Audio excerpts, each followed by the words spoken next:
Hey everybody, what's going on? Your host LovelyCheesePizza here. Welcome back to Let's Play some more Gran Turismo 3, the Ultimate Driving Simulator. And I got a bad feeling by the end of this video I'm going to be sweating profusely. It happened in the last video that I was just working on earlier. I was doing a Grand Theft Auto 5 one, and that one kind of got away from me in length, and by the time I was done with it, I was just pouring buckets of sweat. I mean, a physical one. I had it right here, and I had to go dump it outside, and I am now dead. So this is my own spirit doing it for me, which is impossible. So I'm setting records in terms of doing things that have never been performed before in the world of the living.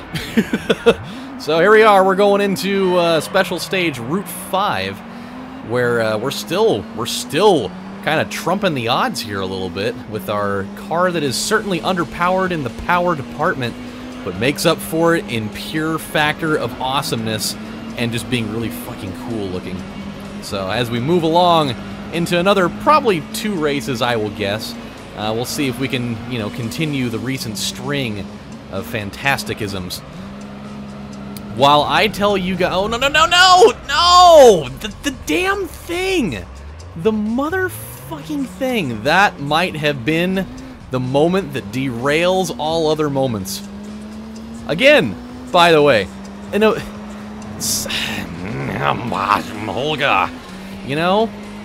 in a moment where I just try to take a corner just a little bit quicker, just a teensy bit, and it just catches on some type of like mystery thing. I mean, that's like the equivalent of like a shoestring tackle in the NFL. I mean, you barely even catch like barely any of it, and you go careening out of control. But we will make up the difference. We've already cut 2 seconds off of this, so maybe the theory of rubber banding in this game is in full effect right now, so they can give me a realistic human chance to right my wrong, atone for my sins, and get back into this damn thing. That is the beauty of a 5-lap race. You can get away with that in the opening, the opening minute of it, and still have a realistic chance to get back into it. I mean, since that, we cut 4 seconds off of that throughout the remainder of the lap, so that is a good sign. Anywho, let's get started into the story. A story that I do have to give credit. Thank you to Prince Watercress for sending this to me. I actually had heard about it the day before, but the fact that he sent it to me anyways actually reminded me that I really needed to talk about it here because I had forgotten to write it down. This is quite possibly one of the most bizarre stories that I've talked about, and it seems like Gran Turismo has been a great platform to talk about these. I remember in my last Gran Turismo series when I did GT1, I talked about the guy.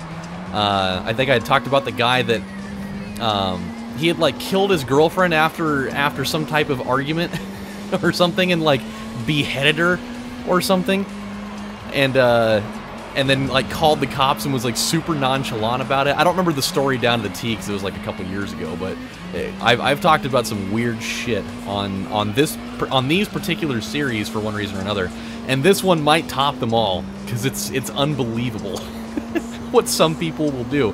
So okay, get a load of this.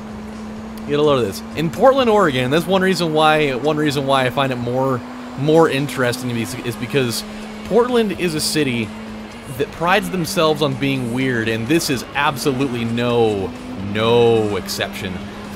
And this is like the pure definition of it all. Like if I would have heard this story coming out of any other city, I would have been like, man, that's really weird.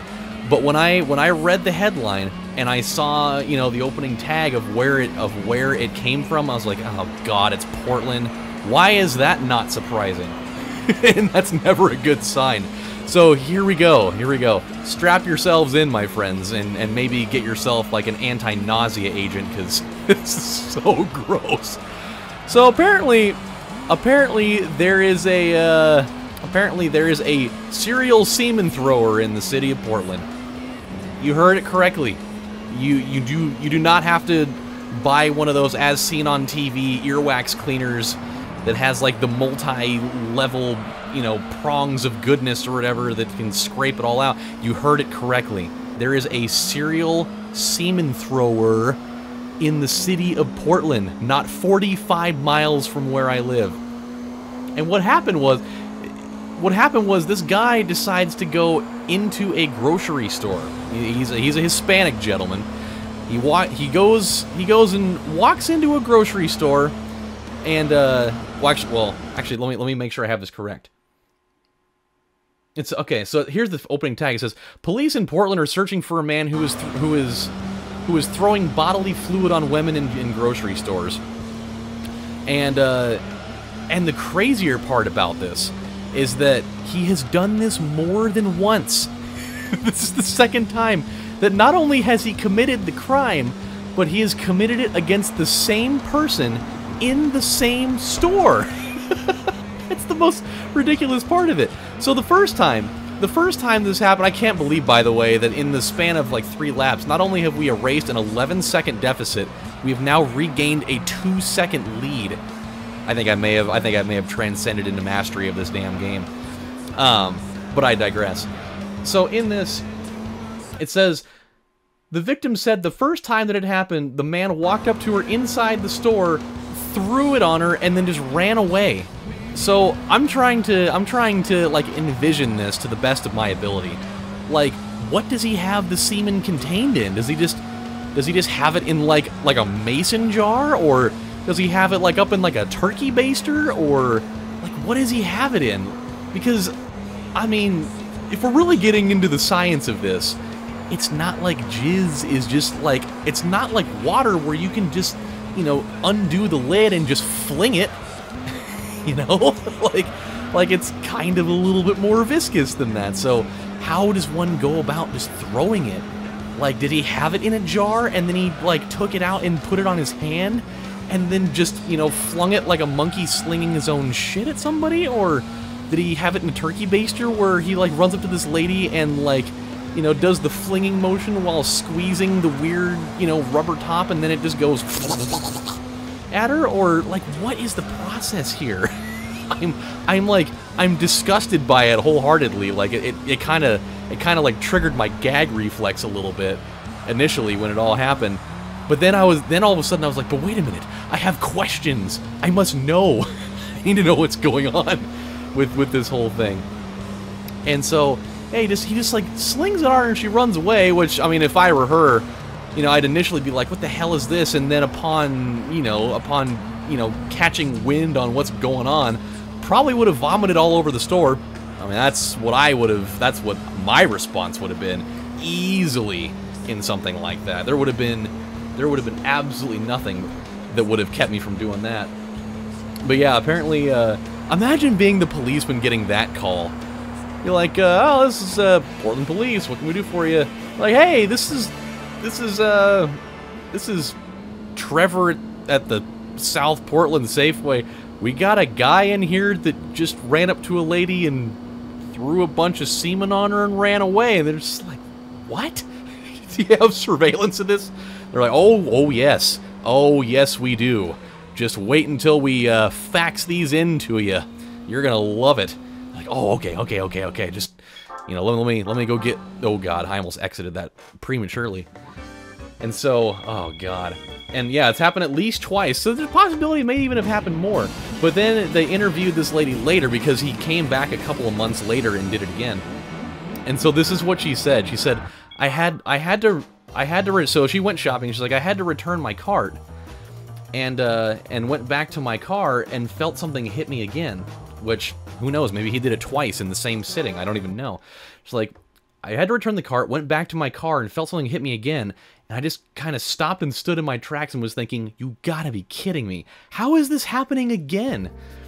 Yeah, I don't know, like, better, and I think another question to go along with this, ooh, Trial Mountain, this ought to be fun. I think another question to go along with this is, how long has that semen been in whatever containment receptacle it was in? Like, was it fresh? You know? What was it? I mean, Like, I don't mean to gross you guys out, but like I'm trying to get all the details here because I don't think this is the kind of story that you're really going to get the full extent of all the details here. I feel like the guy, you know, the editor for this story probably didn't really want to get into it either, but I mean, it is your job. They're like, "Hey Jeff, guess what? You're on the Come Story tonight there, buddy." It's like, "Oh man, really? It's got to be me? Ah. I don't want any part of this. Do I get like any sort of pay raise for this?" "Oh no. No. You're actually getting less." You're actually going to get paid less for the most disgusting story to have ever happened. It's like, "But you had to put me on the dildo story." Like, "Oh, well, you know what? This one's worse, so you know what our policy is about the gross ones. You get less money for it." But he's like, "But that should be the other way around. I should get more money for the disgusting ones that no one else wants to do." Like, "Well, you know, it's Portland. We're weird. We do everything backwards." It's like, "Oh, I gotta get out of this goddamn place." It robs you of your own humanity, it does. But, yeah, dude, I don't know. That's gotta be one of the weirdest fetishes I think I've ever come across. Like, there's all sorts of weird things that people have, you know? There's the whole, you know, fetish with golden showers, or people that have, like, the weird fetish with scat, and I don't mean the music style. There's, you know, people that have weird fetishes with feet, which I think are disgusting, because feet are just elongated hands implemented by, I don't know, probably some sort of demonic force in the world. I couldn't even tell you. Ah, they're creepy. But just to have some kind of weird misfiring in your brain that's like, "Hey, you know what really gets my blood a-pumping and my my dick a-rising? Nothing quite like going into my local corner side grocery store and flinging my old man yogurt all over an unsuspecting young lady, just picking up a couple of cantaloupes and a gallon of Clem, you know." Just I lack the understanding necessary for something like this. But hey, now you guys all know this story. Hey, when I found out about it, I was like, you know what? I don't want to be one of the few left standing. I need to have more people to take down this road with me, more or less. So here we are. Now by 4228. The thing that I can now, I think, well, no. Oh boy, that was close. I think one thing that gives me a little bit of solace in these races that I have come across now is that I now know that even if I have a horrendously awful deficit that I'm trying to trim, I can pretty much guarantee that these two cars are going to hit the pits every time. Like, I mean, we can pretty much surmise, like, right now, that after this lap, the Corvette C5R is gonna hit the pits right after this lap. And then from lap 4 going into 5, even though this Viper has... No! Go, you idiot! What are you doing? Oh my god. Oh boy. That's bad. That's really bad. That might be the one that cooked my goose all the way. I'm talking 550 degrees for 3 hours, the house burnt down, and everything is gone. Damn it. Ugh. And I kind of, and people are gonna be asking, why didn't you put yourself in reverse? I had this feeling in my brain. I always forget what the reverse button is in this game. I'm so used to it being, you know, like Grand Theft Auto, where, you know, the button that engages both the brake and reverse are the same damn button. I always keep forgetting that triangle engages, you know, reverse. This could be a problem. This could be a real problem. I know the Corvette's going in right now. That's one thing that I know. We're gonna, okay, yeah, so that's good. We need to definitely cut into this thing pretty massively. So I mean, it's gonna take roughly about 10 seconds off of the Viper's time. And we're down by 12. This is gonna be interesting. I think ideally, I think we're still gonna pull this thing off. It's just not looking, fantastic at the moment, but that's purely scare tactics in play. It's kind of like when we did this endurance race for the first time, oh god, against with the Miatas, and we had to deal with the LM one, I think it was, the one that's like jumps out to a decent lead, but then you eventually kind of whittle it away. That's just what I'm thinking. We'll just see what happens. I mean, go figure though. This would be the moment. This would be the moment that the AI decides. In the incredibly rare occasion that I go that I finish up lap 4 with a split of like 11 seconds. Hey, fuck it, I'm just gonna go through the last lap. I've never done it in any other scenario so far, but this time, oh, there's no way I could fuck it up. Now, could there?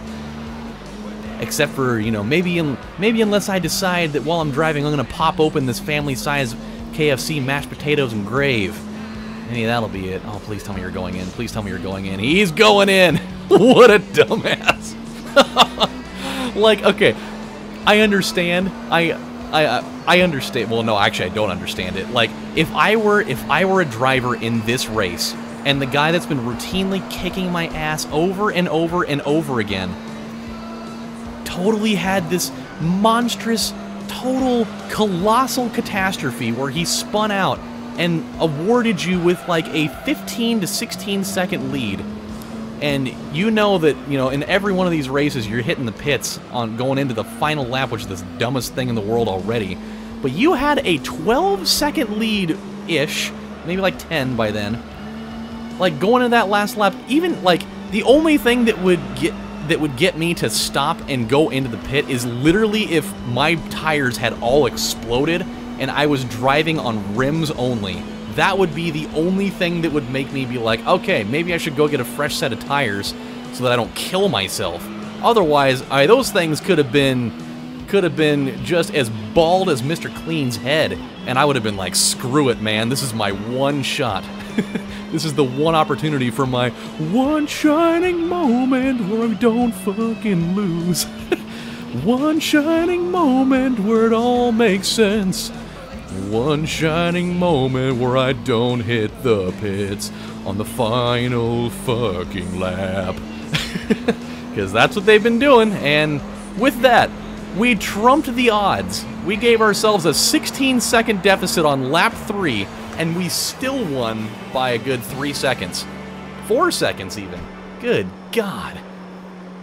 I think what happened, I think what's been going on is all the drivers of these other cars probably heard me talking about this story over, you know, their CB radio. They're just like, hey man, everybody in the pit, they're like, hey dude, you guys need to tune in to the Vertigo's channel right now. This guy is telling one hell of a tale right now about some dude in a grocery store throwing jizz around. It's the weirdest thing I've ever heard. And they're like, oh, we gotta get in on this. Oh, it's so much better than listening to Dixie Chicks. And they hear it, and all of a sudden they're just like, they're just violently vomiting their guts out all over their lovely racing interior, and that's what that turns into. But hey, we made it out alive. It's good. And just like I said, I am sweating profusely. This is terrible. I need a shower. So, my friends, now that you guys cannot unhear the story that you have heard, we're going to stop right here. When we come back on the next installment of Let's Play Gran Turismo 3, the Ultimate Driving Simulator, we've got a few more races to go. I think we're done with 6, so we've got 7, 8, 9, and 10. We got 4 to go. So we'll probably have a story that's a little bit less disgusting, but only a little bit, because I like to bring the whole cavalcade of disgust and shit and horror right to your earlobes, because it's fun. And we're going to take on a couple more races, one of which I think might be Special Stage Route 11, so that could be a pretty lengthy experiment. But until then, this is your host, LovelyCheesePizza, saying I'm going to go take a shower and feel less gross. And I'll see you guys next time. Take it easy. Bye.